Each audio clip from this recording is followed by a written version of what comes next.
नमस्कार my viewers of my channel master विषय English and Sanskrit grammar में आपका स्वागत है। आज हम पढ़ेंगे अपना विषय वो है संस्कृत। तो संस्कृत में हम अपने चैप्टर अपने पाठ को आगे बढ़ाते हुए उसे कंटिन्यू करते हुए हम आज आगे पढ़ेंगे वो है समास। जो मैंने आपको कुछ संक्षेप में कुछ जल्दबाजी में मैंने कुछ बताया था, तो आज हम उसको पूर्णतः कंप्लीट करेंगे। उसे आज हम खत्म करेंगे और उसे समझेंगे डिटेल्स में पीछे से आगे तक, और आज हम इसे समाप्त करेंगे। तो शुरू टाइम और समय ना बर्बाद करते हुए आज हम शुरू करते हैं। तो हम क्या देख रहे हैं, मैंने लिखा है व्हाइट बोर्ड पे समास। मैंने आपको इसके बारे में बता दिया समास किसे कहते हैं और परिभाषा और उसके भेद। तो हम अब इसके प्रयोग को समझेंगे। पहला जो है वो हमारा क्या है, अव्ययीभाव। दूसरा क्या हुआ, तत्पुरुष समास। और तीसरा क्या हुआ, कर्मधारय और द्विगु। तो हम यहाँ तक तो पढ़ चुके हैं। मैंने अपने पिछले वीडियो में ये सब बता दिया है, मगर थोड़ा जल्दबाजी में। तो आज उसे मैं फिर से रिपीट करूंगी ताकि आप उसे अच्छे से समझ पाए। तो आज हम ये चैप्टर पढ़ रहे हैं, अव्ययीभाव। इसको हम कैसे पहचानेंगे कि ये सब जो है वो अव्ययीभाव समास है या नहीं।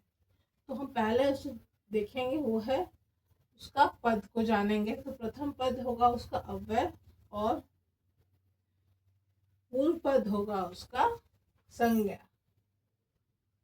ठीक है। और अति से शुरू होगा, अधि से शुरू होगा, प्रति और अनु इत्यादि से वो शुरू होगा। दूसरा है तत्पुरुष समास। उत्तर पद उसका प्रधान होगा। इसमें कौन सा प्रधान होगा, अव्ययीभाव प्रथमा विभक्ति प्रधान होगा प्रथमा। और इसमें क्या प्रधान होगा, तो ये प्रथम पद जो है वो प्रधान मतलब यहाँ पर हम क्या समझेंगे, उसका मेन, उसका केंद्र बिंदु क्या है, प्रथम पद है किसका, अव्ययीभाव का। और दूसरा हमारा है तत्पुरुष समास, इसका प्रधान क्या है, तो उत्तर पद, वो होगा आपका इसका केंद्र।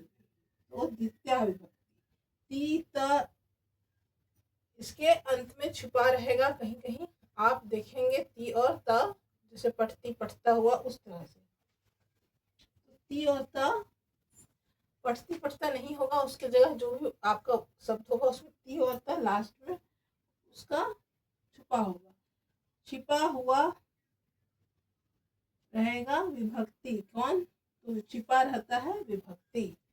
और हम क्या से पकड़ेंगे, तो प्राप्त करना जैसा शब्द जो होगा, जो प्राप्त करने से मेल खाता हो, वो द्वितीय विभक्ति होगा। तो तत्पुरुष समास के 6 भेद होते हैं, पहला द्वितीय और दूसरा तृतीय। तो तृतीय में क्या देखेंगे हम, तो समय।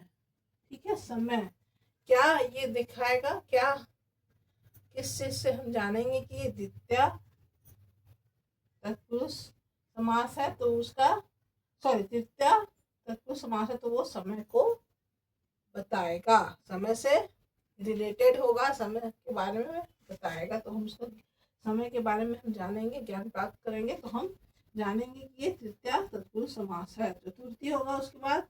तो इसे जो भी शब्द जो है, जो मैंने बताया था रक्षा करना, रक्षित वाला, तो आप पिछले वीडियो में भी आप देख सकते हैं, मैं इसे कंटिन्यू कर रही हूँ ताकि आप उसको भी समझ सकें जो मैंने पढ़ाया था थोड़ा जल्दबाजी में। तो रक्षा करना जहाँ भी इंडिकेट हो, जहाँ भी शब्द बताए, तो वो हो जाएगा हमारा चतुर्थी तत्पुरुष समास। ठीक है, तो यहाँ तक हम समझेंगे। उसके आगे देखिए, पंचमी तत्पुरुष समास, गिरना, डरना और अलग होना। तो डरना, गिरना और अलग होना मतलब डरना मतलब भय हुआ, गिरना मतलब गिर रहा है, पत्ते गिर रहे हैं पेड़ से, और अलग भी हो रहे हैं। तो ये जितने सारे जो वर्ड्स आएंगे, जो भी शब्द आएंगे, जो भी वाक्य बनेंगे, वो पंचमी तत्पुरुष समास के अंतर्गत आएंगे, जहां पर हम देखेंगे कि पत्ता गिर रहा है, अलग हो रहा है, डरना, भय खाना, तो ये सब हो जाएगा पंचमी तत्पुरुष समास। षष्ठी तत्पुरुष समास में क्या होगा, तो गुण हमारे अंदर, हमारे मनुष्य के गुण, कोई प्रत्येक प्राणी या के बारे में जो गुण होता है कि वो अच्छा है पढ़ने में, वो अच्छा है खेलने में, तो ये सब गुण जो होता है वो कहाँ आएगा, वो षष्ठी तत्पुरुष समास में। और लास्ट हमारा है सप्तमी तत्पुरुष समास, जो लिखा हुआ है, मैं क्या लिखी हूँ व्हाइट बोर्ड पे, पका हुआ, बंधा हुआ और निपुण। मतलब कोई चीज में पका होना, निपुण होना, हर कोई चीज में वो निपुण है। हो सकता है आप निपुण हो आपके कला क्षेत्र में, वो संगीत के क्षेत्र में, तो वो निपुण जो होता है, वो जब ऐसा कुछ वर्ड आए, ऐसा कुछ शब्द आए, तो हम उसे पकड़ेंगे कि सप्तमी तत्पुरुष समास है या बंधा हुआ या पका हुआ। ठीक है, तो हमारा जो हो गया ये दो समास तो हो गया। अब तीसरा है हमारा कर्मधारय समास, ये विशेषण और विशेष्य के समास, दोनों पद का विशेष, और इसमें दोनों पद और विभक्ति, एक दोनों पद के लिए एक ही विभक्ति का प्रयोग होता है, और विशेषण और विशेष्य का ये बताता, मैं सब बता चुकी हूँ पिछले वीडियो में, आप उसे देख लीजिएगा, समझ लीजिएगा कर्मधारय समास क्या होता है, सब परिभाषा और उदाहरण के साथ मैंने बताया था।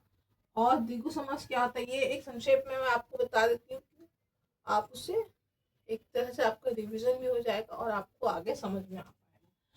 तो द्विगु समास में क्या है, नंबर्स मैंने लिखा है, और समास और संख्या, इसमें बड़ी की मात्रा होती है, और त्रिलोकी, पंचवटी, मतलब क्या, अंत में बड़ी की मात्रा लग रही है क में और ट में। तो ये हो गया आपका पहचानने का तरीका। अब दो समास बाकी है, वो आज हम समझेंगे, और आज मैं इस पाठ को समाप्त करूंगी ताकि आप आगे बढ़ सकें। मैं इससे अंतर्गत इस पाठ के और पिछले पाठ के अंतर्गत जो भी मैंने पढ़ाया है इंग्लिश या संस्कृत में, मैं उससे कुछ क्वेश्चन भी दूंगी आगे आपको, ताकि आप उसे रिवाइज कर सके, प्रैक्टिस कर सके। और देखिए, तो हमारा सेकंड लास्ट जो हुआ वो है हमारा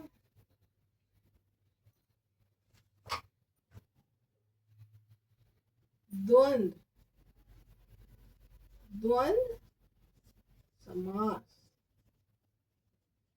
अब ये द्वंद्व समास क्या होता है, और लास्ट होगा हमारा बहुव्रीहि।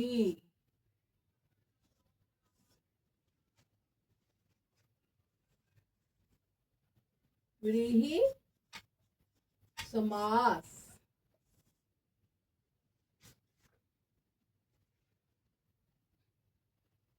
तो द्वंद्व समास और बहुव्रीहि समास, ये आपका लास्ट हो गया। तो अब द्वंद्व समास किसे कहते हैं, हम लोग पहला जानेंगे, ये इसमें उभय पद प्रधान होता है, ये सब कुछ बिंदु है जो आपको याद रखना है, केंद्र। और इसमें च जो है मतलब, और च का मतलब क्या होता है संस्कृत में, और छिपा हुआ रहता है, क्या रहता है, छिपा हुआ।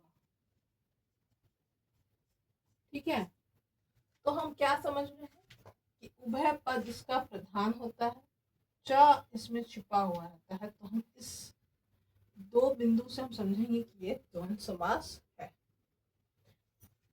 जैसे इसका हम कुछ उदाहरण लेंगे, जैसे माता च पिता च, तो इसका क्या बनेगा, माता पितरों। जब इसको हम माता पितरों को तोड़ेंगे तो कैसे तोड़ेंगे, माता च पिता च, बहुत आसान है, सबसे आसान है समझने के लिए और याद रखने के लिए। ठीक है, तो यहाँ तक हम लोग समझ गए आज। ये द्वंद्व समास किसे कहते हैं? उभय पद प्रधान होता है, च छिपा रहता है, और माता पितरों को हम कैसे तोड़ेंगे? तो माता च पिता च। और भी हम ले सकते हैं, जैसे चराचरम, इसको कैसे तोड़ेंगे हम? तो चरा चरा, इसके अंतर्गत बहुत सारे उदाहरण है, मैं आपको केंद्र बिंदु में दूंगी, उससे आप याद करिएगा। कुछ दूंगी जो बहुत ही आसान हो और याद रखने में और उसे पढ़ने में। ठीक है, तो ये हो गया आपका। तो इसमें ज़्यादा कुछ नहीं जानना है अभी आपको, इसके डिटेल्स में बस इतना जानना है कि ये उभय पद होता है प्रधान, च छिपा हुआ है, माता च पिता च माता पितरौ। अब हुआ बहुव्रीहि समास।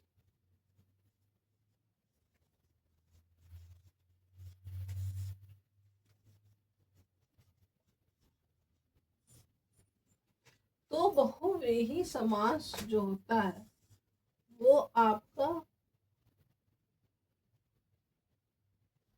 अन्य पद प्रधान होता है,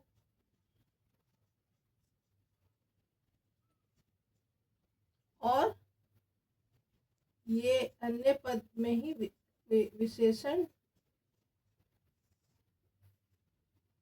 का प्रयोग होता है, किसमें? अन्य पद में ही।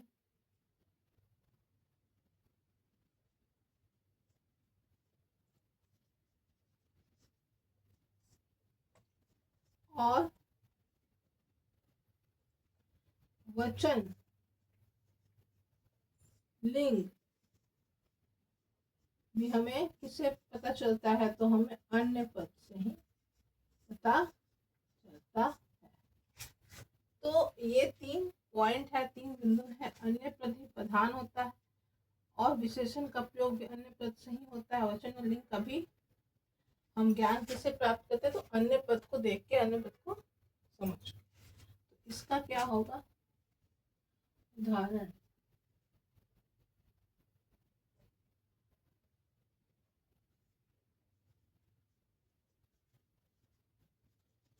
ये आपका एक हो गया पीताम्बरम।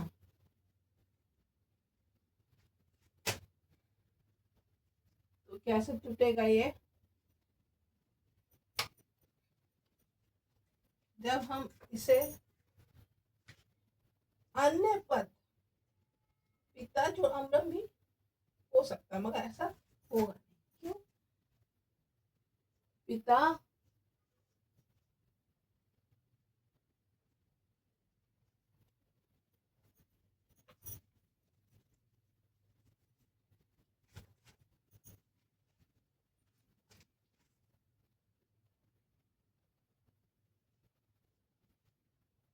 तो हम इसे अच्छे से समझेंगे यहाँ पर कि पीताम्बरम को कैसे तोड़ना है।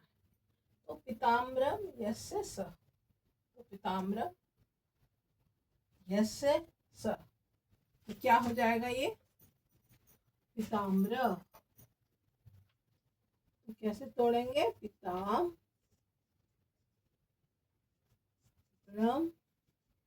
यस्य स। ठीक है, थोड़ा याद करने में थोड़ा सा डिफिकल्ट होगा, थोड़ा सा कठिनाई होगा आपको, नया चीज, नया है ये। तो पीताम्बरम यस्य स, क्या बना? पीताम्बर। ठीक है, तो हम अन्य पद, मतलब ये 2 अन्य पद मैंने लिया, तो इसका ही लिंग और वचन तो हम अन्य पद से ही समझेंगे कि क्या है, उसके अनुसार हम चलेंगे। लिंग वचन हम देख लिए पिता का, और इसका वचन और लिंग हमें किससे पता चला? तो अन्य पद से। अन्य पद ही प्रधान होता है, और विशेषण भी का प्रयोग भी हम अन्य पद के द्वारा ही करते हैं। ठीक है, तो ये हम समझेंगे लिंग और वचन, पीताम्बरम यस्य स। ठीक है, से बनाने का ये तरीका हो गया। यहाँ पर आपका समास जो है ये पूर्णतः समाप्त हुआ। ये पाठ आपका, नया पाठ हम समझेंगे अब हमारे नए वीडियो में। वो होगा उपसर्ग। उपसर्ग के बाद हम पढ़ेंगे वो है प्रत्यय, और यहाँ से हमारा कुछ व्याकरण हम समझेंगे। उसके बाद आगे हम वाक्य बनाना, शब्द बनाना और बहुत सारी चीज़ें हम लोग सीखेंगे। और कुछ कुछ हमने पढ़ लिया, तो मैं इसके बारे में डिटेल्स में आपको दूंगी जो आपके लिए उपयुक्त होगा। ज़्यादा हमें डिटेल में नहीं जाना है आपको, तो जो भी आपके लिए उपयुक्त होगा मैं आपको हमारे चैनल के लिंक में दूंगी। उसे आप समझिएगा, पढ़िएगा और उसे याद करिएगा और उसे प्रयोग करिएगा। तो हम आज जो समझे वो है हमारा द्वंद्व समास, और कैसे पहचानेंगे द्वंद्व समास और बहुव्रीहि समास। तो इसे पहचानने का कुछ नियम क्या होता है और उसका कुछ साधारण सा उदाहरण, तो और भी उदाहरण मैं आपको दूंगी अपने चैनल के लिंक में। तो आज हमारा जो है वो समास जो है वो पूरा हुआ। उसमें हमने पढ़ा परिभाषा, उदाहरण, भेद, भेद का परिभाषा और उदाहरण, केंद्र बिंदु,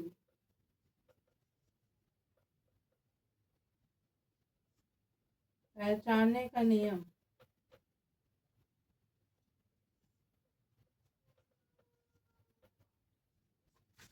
और